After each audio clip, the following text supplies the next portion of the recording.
ধৰণে যে বিজেপিয়ে 90টা সমষ্টিত প্ৰাৰ্থী আৰু এই 90টা আপুনি কোৱাৰ ধৰণে ধুবুৰীত যেনেধৰণে উত্তম প্ৰসাদক দিছে তেনেধৰণে অনিল শইকীয়াক চামগুৰিত দিছে, ধিঙত তেওঁলোকে হিন্দু প্ৰাৰ্থী প্ৰক্ষেপ কৰিছে, দলগাঁৱত হিন্দু প্ৰাৰ্থী দিছে, মন্দিয়াত হিন্দু প্ৰাৰ্থী প্ৰক্ষেপ কৰিছে। এনেধৰণে বিজেপিয়ে নিজে লঘু অধ্যুষিত সমষ্টিত নিৰ্বাচনত অৱতীৰ্ণ হৈছে, সেই সমষ্টিসমূহত তেওঁলোকে নিক্ষেপ কৰিছে। বাকী তেওঁলোকে অসম গণ পৰিষদক এৰি দিয়া সমষ্টি অসম গণ পৰিষদে অৱশ্যে 26টাৰ ভিতৰত তাতে সংখ্যালঘু প্ৰাৰ্থী প্ৰক্ষেপ কৰিছে, কিন্তু বিজেপিয়ে নিজৰ গাত সেই দাগটো লাগিবলৈ দিয়া নাই। কিন্তু 2000 যদি চাওঁ 16 নিৰ্বাচনত কি বিধায়ক বিজেপিৰ জয়ী হৈ আহিছিল সোণাই বিধানসভা সমষ্টি, তেওঁ পৰৱৰ্তী সময়ত তেওঁ কংগ্ৰেছত সোণাইৰ পৰা বিজেপিত আছিলে, কিন্তু বিজেপি এতিয়া সংখ্যালঘু প্ৰাৰ্থী এইবাৰ একেবাৰে প্ৰক্ষেপ কৰা নাই। তেওঁলোক যে হিন্দুত্ববাদীৰ দল সেইটো ক'ৰবাত নহয় ক'ৰবাত তেওঁলোকে এইবাৰ গোটেই নিৰ্বাচনটোত এটা বাৰ্তা তেওঁলোকে দিব বিচাৰিছে, আৰু সেই বাৰ্তা আজি ফলাফলৰ দিনটোতো শিৱৰ যিখন ফটো, শিৱৰ প্ৰতিচ্ছবি, সেই শিৱৰ প্ৰতিচ্ছবিখন ইয়াত লগাই কিন্তু তেওঁলোকে সেই কথা স্পষ্ট কৰিছে। কালিলৈকে এই যিখন বেনাৰ আছিলে, এই বেনাৰখনত অভূতপূৰ্ব জনসমৰ্থন আৰু আশীৰ্বাদৰ বাবে অসমবাসীলৈ আন্তৰিক ধন্যবাদ আছিলে। তাৰ ওপৰত আজি শিৱৰ ফটো এখন তেওঁলোকে লগাইছে, শিৱৰ প্ৰতিচ্ছবি লগাইছে। অৱশ্যেই প্ৰতি ঠাইতে বিজেপি এনেধৰণে নতুনকৈ এই ব্যৱস্থাৰে এইসমূহ বেনাৰ আজিৰ দিনটোৰ বাবে তেওঁলোকে ৰাখিছে। আৰু গোটেই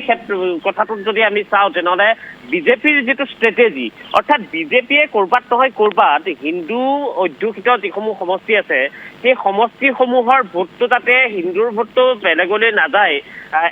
যদি যিসকলে তেওঁলোকক একমাত্ৰ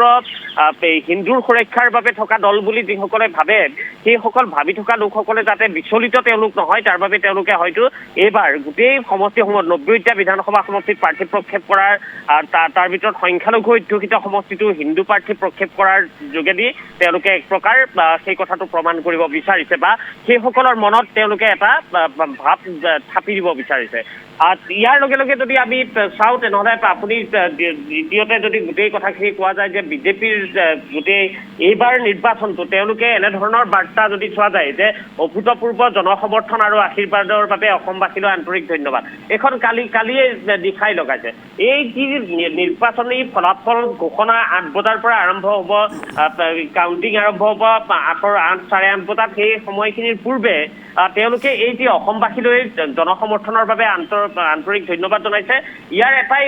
লক্ষ্য উদ্দেশ্য, তেওঁলোকে এটা বাৰ্তা তেওঁলোকে দিব বিচাৰিছে যে তেওঁলোকৰ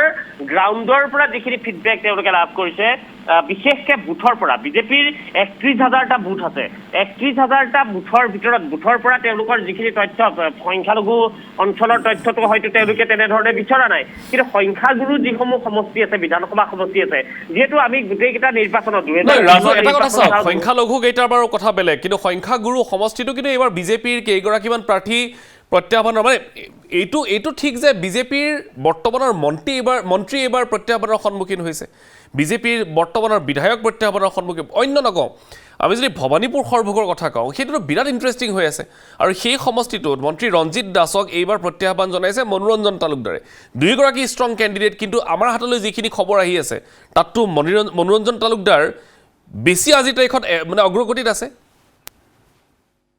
এইটো ৰঞ্জিত দাসৰ কি কাৰণে প্ৰত্যাহ্বানৰ তেওঁ সন্মুখীন হ'ল? চাওক, বিজেপিৰ ক্ষেত্ৰত আপুনি ৰঞ্জিত দাসক যদি এই কথাটো সুধিবলৈ যায়, ৰঞ্জিত দাসে কিন্তু কালি নিশালৈকে বা আজি পুৱাৰ ভাগলৈকে তেওঁ ধাৰাবাহিকভাৱে সামাজিক মাধ্যমত পোষ্ট দি আছে, আৰু তেওঁ এটা সংখ্যা দি আছে যে 22,000 ভোটত তেওঁ জয়ী হ'ব ভৱানীপুৰ সৰভোগৰ পৰা। তেওঁৰ যিটো এই যি আত্মবিশ্বাস, সেই আত্মবিশ্বাসৰ মূলতে কিন্তু তেওঁলোকৰ পৃষ্ঠা প্ৰমুখ আৰু তাৰ লগতে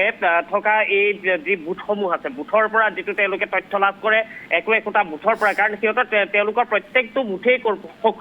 সক্ৰিয় তেওঁলোকৰ বুথ আছে, সেই সক্ৰিয় বুথৰ পৰা তেওঁলোকে এটা তথ্য সংগ্ৰহ কৰিছে যে তেওঁলোকৰ প্ৰতিটো বুথৰ পৰা তেওঁলোকে ভোট কিমান পাব। কাৰণ এটা তেওঁলোকৰ যদি চোৱা যায়, নিৰ্বাচনৰ পূৰ্বে প্ৰতিটো বুথতে তেওঁলোকৰ এটা বাৰ্তা আছিল যে অপনা বুথ সবচে মজবুত, বুথ জিতাটো চুনাও জিতা, এনেকুৱা ধৰণৰ তেওঁলোকৰ কিছু শ্লোগান আছিলে যে অপনা বুথ সবচে মজবুত। অৰ্থাৎ বুথৰ যিগৰাকী সভাপতি আছে সেই সভাপতিগৰাকীৰ ওপৰত এটা তেওঁলোকে দায়িত্ব দি থৈছে যে তোমাৰ নিজৰ বুথটোত তুমি জিকিব লাগিব, বুথটোত তোমাৰ সৰ্বোচ্চ ফলাফল হ'ব লাগিব আৰু সেই ক্ষেত্ৰত কিছু বহু বিধানসভা সমষ্টিত আমি দেখিছোঁ যে যিগৰাকী প্ৰাৰ্থী আছে প্ৰাৰ্থীগৰাকীয়ে এটা প্ৰতিযোগিতাৰ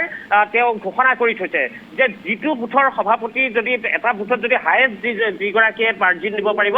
সেই বুথৰ সভাপতি তেওঁ জিকিব জয়ী হ'ব আৰু সেই বুথৰ সভাপতিগৰাকীক হয়তো কোনোবাই 1 লাখ টকাৰ কথা ঘোষণা কৰি থৈছে কোনোবাই 2 লাখ টকা পৰ্যন্ত ঘোষণা কৰি থৈছে অৰ্থাৎ এটা প্ৰতিযোগিতাৰ ব্যৱস্থা মানসিকতা তেওঁলোকৰ মাজত দি দিছে যে বুথসমূহে ইটো বুথৰ সৈতে অৰ্থাৎ বিজেপিৰে বুথ সভাপতিৰ মাজত এটা প্ৰতিযোগিতা আছে গতিকে কোনে কোনটো বুথত কিমান তেওঁলোকে ভোট দান কৰিব পাৰিব তেওঁলোকে নিজৰ পক্ষলে নিজৰ দলটোৰ বাবে ভোট আহৰণ কৰিব পাৰিব সেই এটা যিটো প্ৰতিযোগিতা সেই প্ৰতিযোগিতাৰ পাছত প্ৰত্যেকটো বুথৰ পৰা তেওঁলোকে তেনেধৰণৰ তথ্য সংগ্ৰহ কৰিছে ধৰি লওক এটা বুথত 1200 ভোট আছে সেই 1200 ভোটত কিমান ভোট পুলিং হৈছে পুলিংৰ ডাটাটো তেওঁলোকে ল'লে আৰু তাৰ সমান্তৰালভাৱে সেই বুথৰ সভাপতিগৰাকীৰ আত্মবিশ্বাসটো যে এই বুথটোত 1200 মানুহৰ ভিতৰত হয়তো ইয়াত 900 ভোট তেওঁলোকে লাভ কৰিব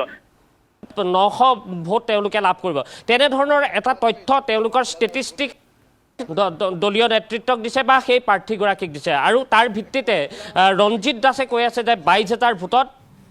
সৰ্বভোগৰ পৰা ৰঞ্জিত দাসে দাবী কৰিছে ৰাজু বৰুৱা নিশ্চয় লক্ষণীয় হ'ব আগন্তুক সময়ত ৰাইজেনো কি মতদান কৰিছে ৰাইজৰ আচলতে আজিৰ দিনটোত তেওঁলোকে যি 9 তাৰিখে 9 এপ্ৰিলত তেওঁলোকে যি মতদান কৰিছিল তাৰ আজি ফলাফলটো পাব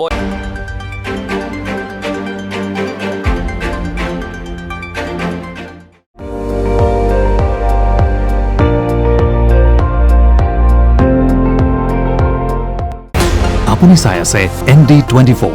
সৰ্বশ্ৰেষ্ঠ নহয় সৰ্বোত্তমৰ দৌৰত